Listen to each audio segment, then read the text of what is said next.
Good morning BookTube, my name's Nadine. Welcome to my video. Today is going to be my March reading wrap up. Most of the books that I read last month were for March Mystery Madness. I had 9 books on my TBR and I managed to read 5 of those plus one other book. I'll start with the other book first. I don't have that to hand. It was The Ballad of Songbirds and Snakes by Suzanne Collins.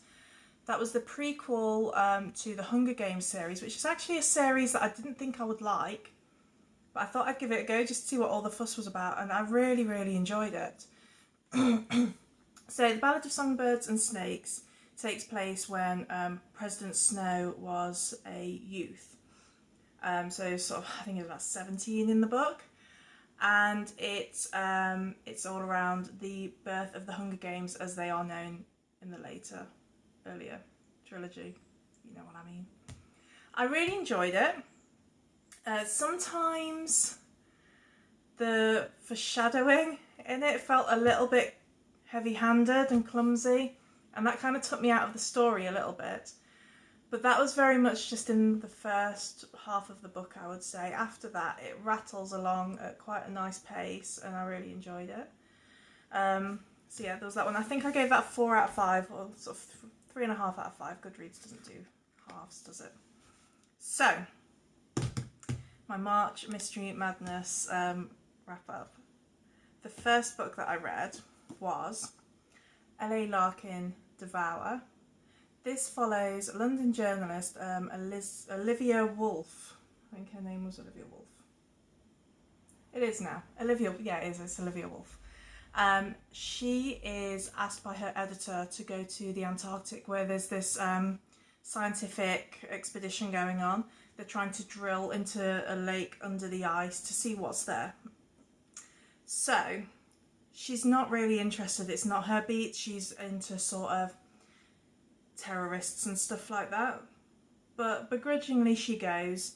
There's hints of sabotage and a possible murder, so that was enough to pique her interest to go. When she gets over there, she is definitely interested in what's going on, shall we say. And the scientists, while she's there, discover something in the ice, something that is very dangerous. And of course, when there is something that is very dangerous, there are a lot of powerful people that become very interested. And so she gets embroiled in all of this intrigue and yeah, I don't want to give away any more than that. So, I enjoyed this.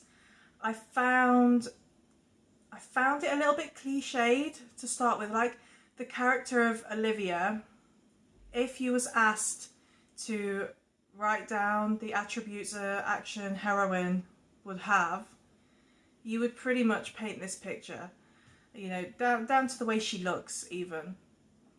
But even with that, I think the pacing was really good in this. It was a fun read and I rattled through it really quickly. So yeah, that was a good book. It's not something I would pick up again, but I'll definitely read more of her work. Then I went on to The 12:30 from Croydon by Freeman Wills Crofts. This was another good book. This started with a elderly man who is found dead at the end of a plane journey. And from there, you go to the murderer, back in time to when he was, to what drove him to commit this murder in the first place, and then how he did it, and how he's trying to get away with it. It was fun. It was interesting. You found yourself rooting for the murderer, quite surprisingly. I can't say too much about this because as with mysteries you can't give too much away, it ruins it. But yeah, this was a good one. I think this was another 3 out of 5. I went to another one straight after that from the British Library Crime Classics one. It was The Sussex Downs Murder by John Drood. This followed some farmers. There's 2 farmers, brothers. One of them goes missing, presumed dead. His car's found alongside his hat, which is covered in blood. And it follows Superintendent Meredith's investigation into the disappearance, and then they very quickly find bones in the kiln at the farm, so his murder investigation. and suspicion falls on his brother. So it follows that investigation. Again, it was quite enjoyable, but very predictable. Like, I knew exactly what was going to happen, and it did, you know. These British crime classics, the British Library crime classics, I find them really nice, easy reads. They're quick reads. For me, they're more just sort of palate cleansers between heavier books, but they don't really stay with me for very long for some reason. But they are fun, they're fun. Both of them, I think, 3 out of 5. And from there I went to Charles Dickens' The Mystery of Edwin Drood.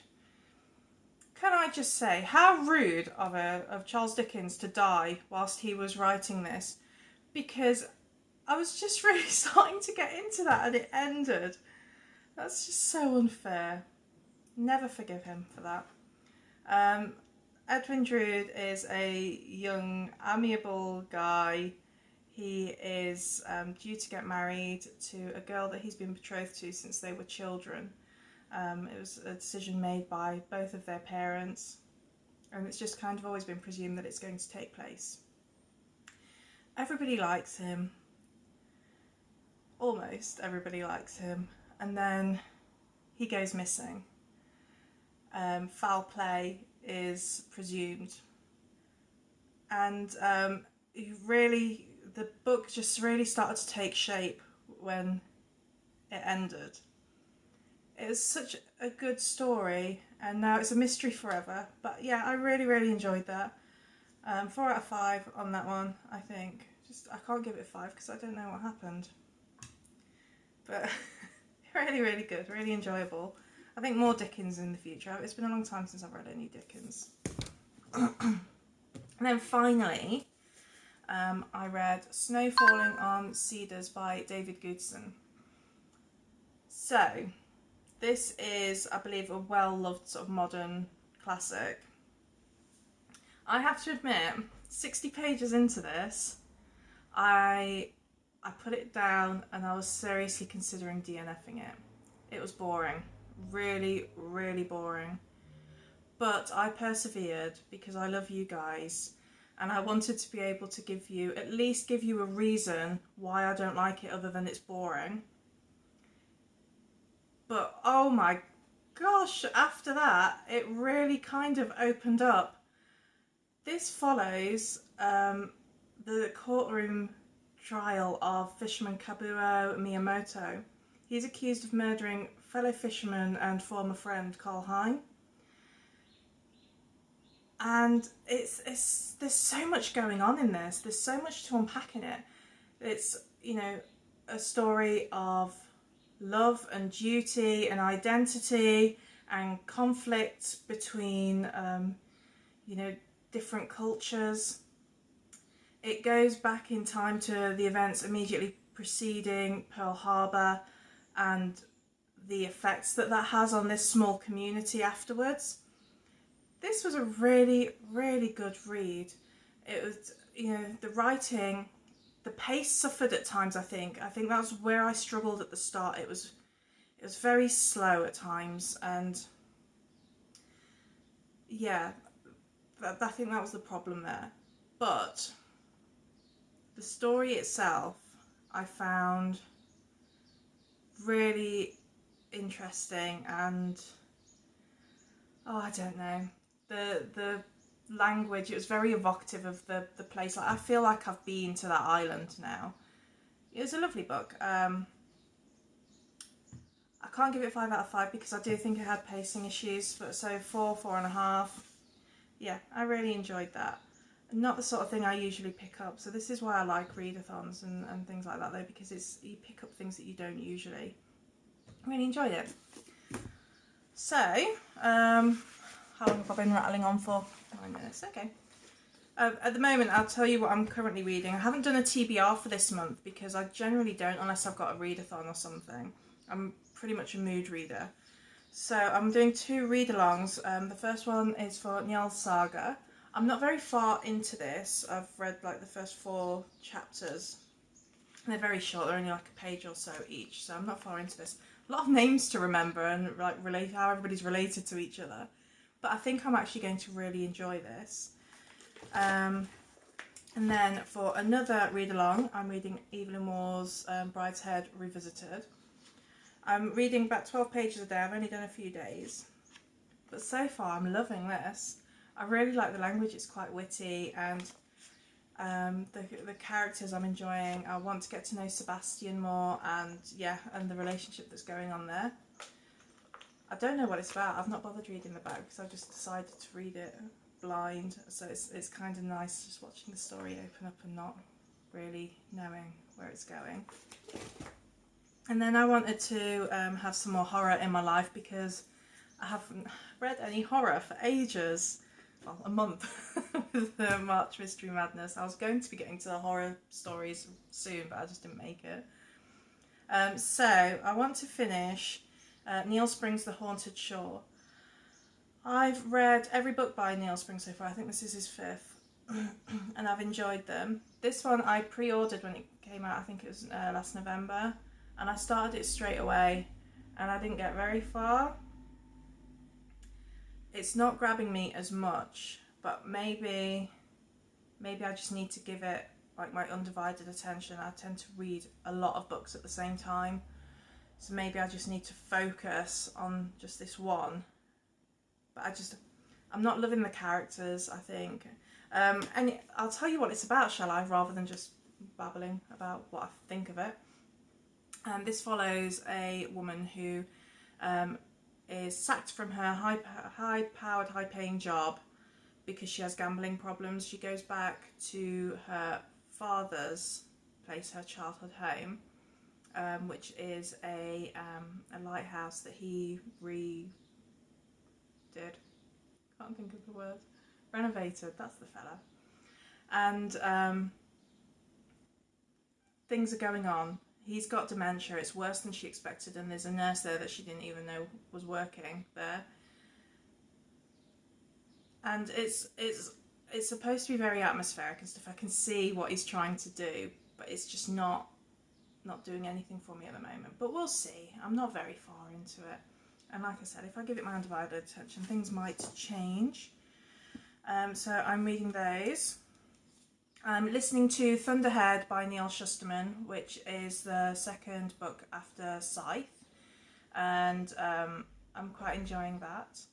That is about a society where death has been basically done away with, but scythes are present to, they're basically robed assassins, trained robed assassins, to keep the population under control, really.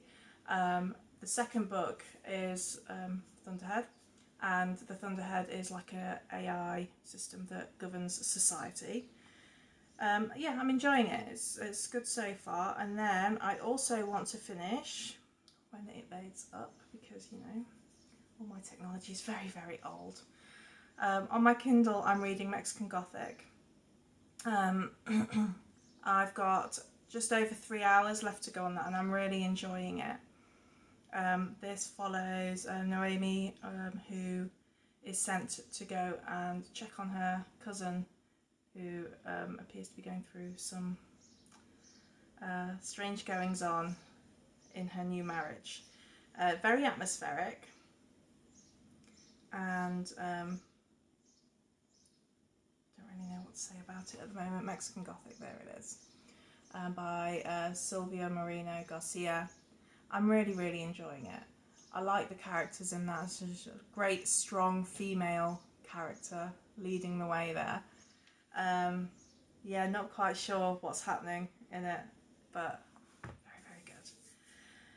Anywho, that's it for me for today. Hope you're all having a great Easter weekend. We've got a barbecue planned for tomorrow, and my daughter's got lots of baking planned for me today, so I suppose I better get to it. So that is it for me today, and I will speak to you all soon. Goodbye.